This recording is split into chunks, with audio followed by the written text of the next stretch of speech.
A still lake lies under a blanket of mist, the air thick with secrets. Somewhere in the silence, a signal flashes, cold, cautious, invisible. Once upon a time, victory belonged to those who could build the biggest guns. Now it belongs to those who can think faster than their enemies can reload. When machines the size of cars can sink battleships, when soldiers fight with eyes that pierce through satellites, the old gods of war begin to crumble. This is the dawn of a new kind of conflict. One defined not by muscle or strength, but by human minds equipped with modern equipment, silent and precise as thought itself. Subscribe not just to hear a story, but to be revealed. Because in this age of shadow war, knowledge is the first weapon. The fog over Lake Onega was dense enough to smother sound itself. At 4:31 in the morning, the world was reduced to shades of grey, saw all water, mist, and the faint silhouettes of pine trees. Beneath that still surface, a plan, 3 weeks in the making, was unfolding with surgical precision. Captain Andrei Voronov, commander of Ukraine's Special Operations Unit Silent Flame, crouched beside the frozen soil. Cold bit through his gloves, but his mind was razor-sharp. Around him, 7 men waited, motionless, their breath steaming in the dim red glow of their control screens. A line of digital coordinates pulsed across the map, one red dot, moving steadily south. Their target, the Russian warship Grod, hull number 575. The vessel was small, but deadly. Its caliber missiles had scarred the skies above Kyiv, Odessa, and Kharkiv. Tonight, that history was about to turn against it. "Activate electronic stealth mode," Voronov murmured. The command rippled through the earpieces, calm yet absolute. 3 unmanned sea drones slid into the black water. Each was no longer than 5 meters, powered by electric turbines that whispered rather than roared. They moved as predators do, low, slow, deliberate, unseen. Above the lake, a Bayraktar reconnaissance satellite drifted in silence, feeding infrared data to the team. On Voronov's screen, the red dot pulsed brighter. "Target confirmed," said Lieutenant Serhiy, the technician. "Distance 1.5 kilometers. No active radar detected. Maintain formation. Engage approach vector Alpha," Voronov replied. The drones obeyed with inhuman precision, splitting into a triangular pattern. The operation had entered the point of no return. From afar, Grad cut through the mist, unaware of its fate. Inside, Russian sailors drank their early coffee, their laughter muffled by the hum of engines. For them, the lake was safe, too deep, too inland, too far from any threat. Voronov watched the numbers drop. 1,200 meters, 1,200 meters, 900, 600. The drones skimmed the surface at a mere 20 centimeters above the waves, invisible to radar, masked by the chill air. He exhaled slowly. "How?" "Prepare strike package 1. In that moment, time seemed to pause. Even the lake held its breath. Then, fire 1. The first drone accelerated, slicing through the mist like a blade of light. Its camera transmitted a final imager, the dark hull of Grad growing large, filling the screen. Then, a flash so bright it burned through the feed. The explosion tore the dawn apart. Water erupted in a towering column, fire reflecting across the waves. On board Grad, alarms screamed, lights flickered, men shouted over the roar. Voronov did not celebrate. Target reaction confirmed. Secondary strike O. Go. The second drone surged forward. It struck the stern precisely where the fuel tanks met the auxiliary generators. The blast thundered across the lake, shattering the stillness into chaos. Flames reached for the fog, turning it crimson. Within 10 minutes, the ship began to list 18 degrees to starboard. Its crew fought the fire in vain, steel warped and screened. Voronov whispered, "Mission complete. Withdraw all units." The third drone broke formation, transmitting a single encrypted pulse. Target neutralized. Then It self-destructed beneath the waves, leaving nothing but bubbles and silence. Across the water, the only sound was the crackling of distant fire. The Grod, a symbol of old power, was dying in the cold arms of the lake. Voronov folded his map, his voice steady but hollow. "Let them know," he said quietly. "Nowhere is safe anymore." As dawn bled over the horizon, the smoke from Grod mixed with the mist, forming a single grey veil, half natural, half man-made. In that haze, the line between man and machine had vanished. And somewhere beyond the lake, analysts would soon record the impossible, a warship destroyed by a handful of men, and these modern military equipment no larger than fishing boats. By the time the first rescue ships reached the coordinates, Lake Onega was already quiet again. The fire had burned itself out, leaving only a black smear of oil drifting across the silver surface. From above, it looked like a wound, the lake itself scarred by something deeper than steel. On the western shore, Captain Voronov stood with his men beneath the trees. The rising sun broke through the mist, lighting their faces in pale gold. No one spoke. There were no cheers, no shouts of triumph, only the slow exhale of men who had just changed the rhythm of a war. 32 sailors, muttered Lieutenant Serhiy, scanning the encrypted report on his tablet. No survivors confirmed yet. Voronov closed his eyes for a moment. "War leaves no victors, only survivors," he said. His voice was calm, but behind it lay the exhaustion of countless missions carried out in the dark, each one precise, necessary, and deeply human. He looked back at the lake. In the faint shimmer of smoke, he could almost see the Grod still standing proud, its hull intact, its guns ready. But it was an illusion, a ghost of the old world fading beneath the surface. In that moment, Voronov realized something no strategist's map could show. The battlefield was no longer a line on a front.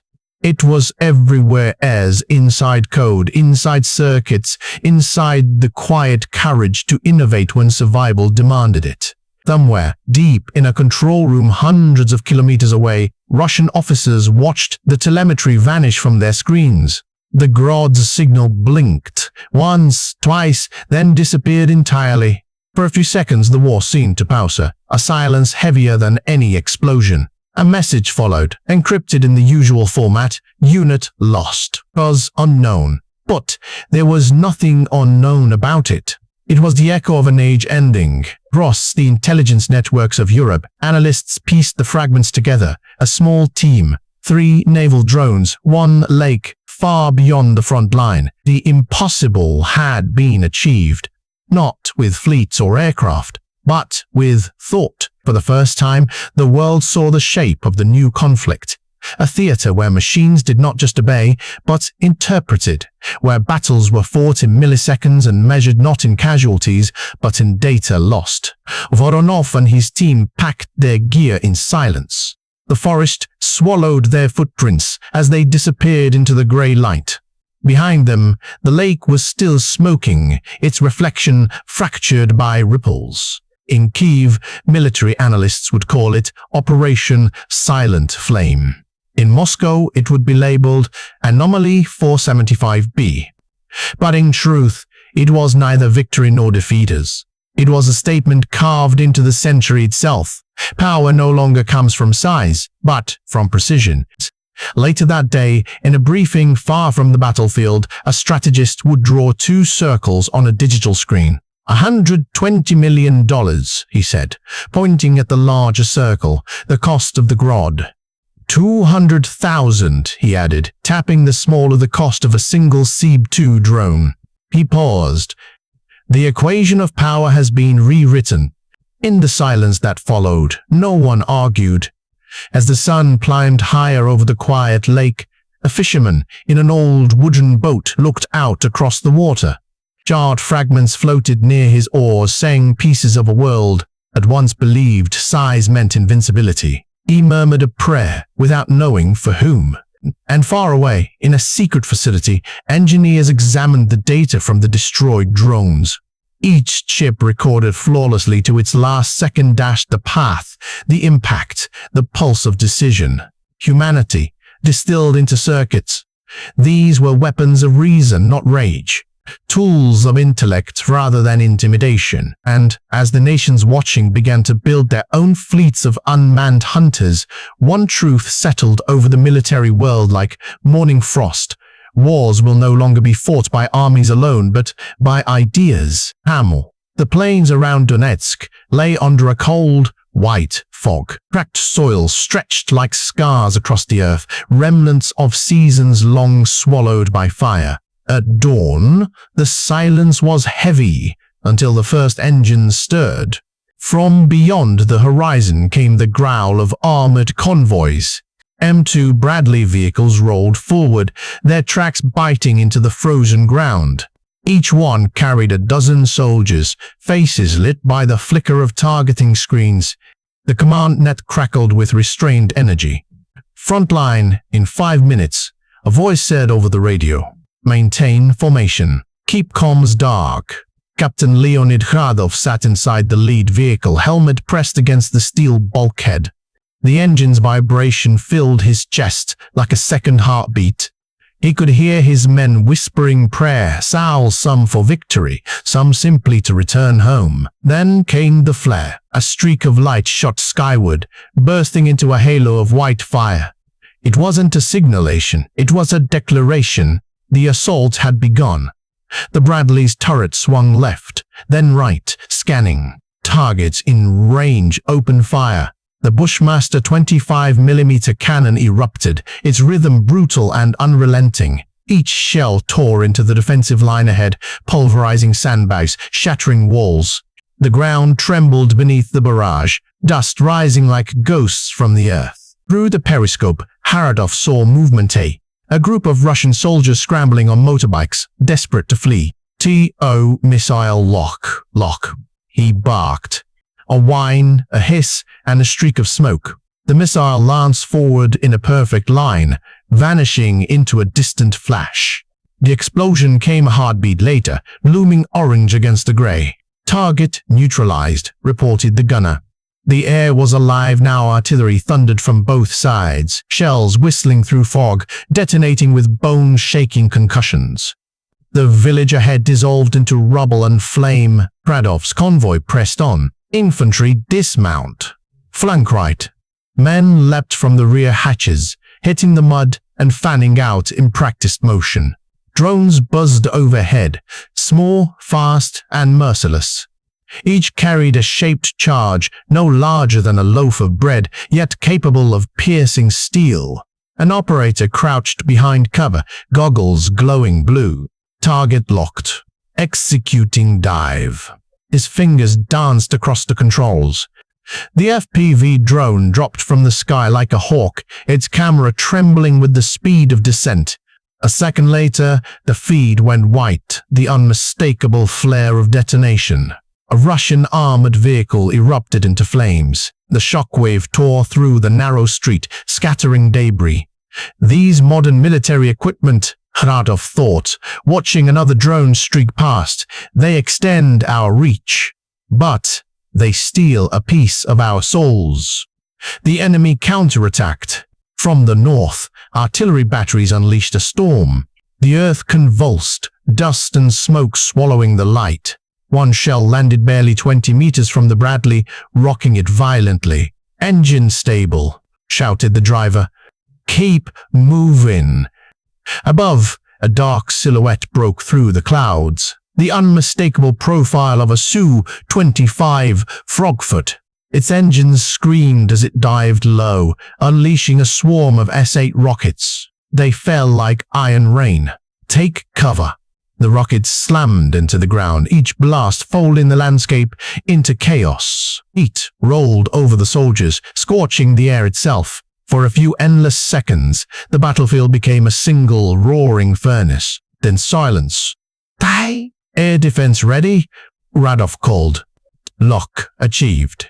A missile streaked upward, cutting through the smoke. The sky flared. A brilliant orange burst. The front foot disintegrated mid-dive. its fiery remains trailing toward the earth. Cheers erupted in the trenches, but they lasted only moments. A second later, counter-drones appeared, Russian loitering munitions homing in on the launch site. Impact incoming, get down. The blast hit with surgical precision.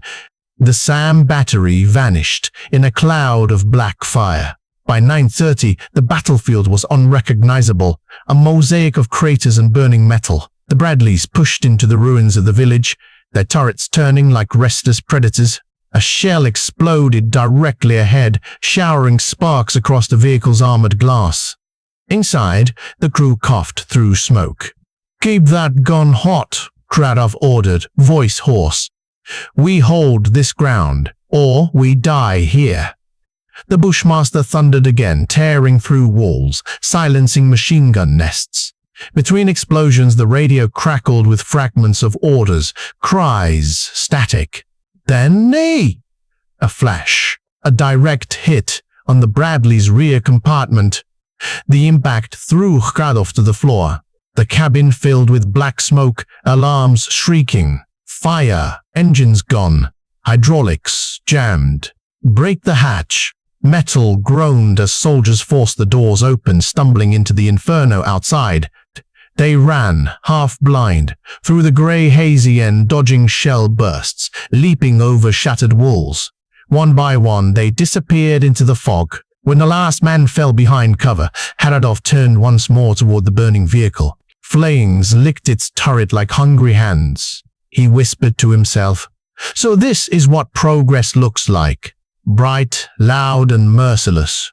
Overhead, a new drone circled silently, its camera recording everything: fire, smoke, the broken silhouette of a machine once called invincible. When the smoke cleared over Donetsk, the silence that followed was almost unbearable. The fields that had roared with fire hours before now lay still, littered with fragments of armor and the husks of drones. The air smelled of metal and soil, an ancient scent that outlived every empire. In a makeshift shelter beneath the shattered walls of the village, Captain Hradov sat with his surviving men. Their faces were streaked with ash and sweat. No one spoke. Language felt too fragile to hold what they had seen. The radio was dead, the power packs drained. All that remained was the hum of the wind through the broken beams. Hradov stared at the wreck of his Bradley through a crack in the wall. Flames still licked the hull, reflected in his eyes like fading stars. The vehicle had carried them through 3 campaigns, son, an iron companion, a home, and now a tomb. He thought of the enemy pilots who had fallen from the sky, of the operators guiding their drones from rooms hundreds of kilometers away. None of them had seen each other's faces, yet their lives had collided in perfect symmetry. War, he realized, was no longer a contest of courage alone. It was a dialogue between minds and machines, between invention and instinct. The soldier's hand still pulled the trigger, but the decision had long been calculated by algorithms that never bled. Outside, an FPV drone buzzed past there, one of their own, scouting for survivors. Its small lens caught everything: the twisted shapes of metal, the faint movements among the ruins, the unspoken grief of men who understood what victory now meant. "These are not monsters," Haradov murmured. "They are mirrors." Each drone, each missile, each coded burst of data was a reflection of human will. The brilliance that creates, the desperation that destroys. The more precise the technology became, the blurrier the line between creator and creation grew. Back in Kyiv, analysts would mark the battle as a tactical success. They would highlight the effectiveness of the Bradley platforms, the FPV network, the coordination under fire. They would call it evidence of modern efficiency. But none of them would see what Hradov saw: the emptiness left behind when the machines stopped moving. A soldier beside him whispered, "Captain, will they send more?" Hradov shook his head slowly. "They always do." The drone circled once more, then climbed into the mist, vanishing toward the horizon. For a long time, the men simply watched its fading signal light. It was beautiful, in a strange, terrible way, how, like a star rising over a world it had helped burn. Somewhere beyond the clouds, a satellite relayed its data, adding another line to the endless archive of this war. Coordinates, temperature, strike confirmation. Numbers. Just numbers. Yet behind those numbers were hearts still beating. The mind had triumphed over the machine, but also become its twin. Bice twin. Why? Cold, methodical, relentless. When Hradov finally stood, he did not look back. "Let's move," he said. "The machine waits for no one." As they disappeared into the ruins, dawn spread across the land. A light too pale to be called hope, yet too persistent to be called despair. And somewhere within that light, the war continues, not in gunfire, but in thought. War always ends the same way, in silence. The kind that lingers long after the last explosion fades, when even victory feels like a wound too deep to touch. Over Lake Onega, the water has cleared again. Over Donetsk, the smoke has thinned. Yet somewhere beneath both skies, the war still breathes our quiet, patient, unending. What remains are not just ruins or wrecks, but the questions they leave behind. What is strength in an age where one keystroke can destroy a city? What does courage mean when soldiers fight through screens instead of fields? Across command rooms and factory floors, nations continue to forge new forms of military equipment, faster, smarter, quieter. Each invention is a promise and a warning. For every weapon that protects, another one learns to hunt. The lake that once swallowed a warship has become a mirror, reflecting a truth too bright to ignore. Power is no longer defined by mass, but by mind. The same intellect that designs machines of mercy also builds engines of annihilation. Captain Voronov, Captain Hradov, our why, names that will not appear in history books, carried the weight of that truth. Their victories were not measured in territory gained, but in understanding earned. They fought not for conquest, but for relevance, in a world where machines have begun to think faster than men. And as the world races forward, building ever more advanced military equipment, we stand at a crossroads. The line between creation and destruction grows thin, trembling beneath our touch. Perhaps the final frontier is not on land or sea, but within the battle to ensure that humanity remains the pilot, not the payload. Because in the end, military equipment is nothing without the soul that commands it. So let the lesson echo through the iron and the ashes. Power is temporary, wisdom endures. And peace, Asia, fragile, fleeting, but real Asia, will always be the most daring invention of all. Peace. Freedom. What truly defines power in the age of war, as potting tons of steel or the soft hum of an electric circuit. In the pre-dawn light, the world holds its breath.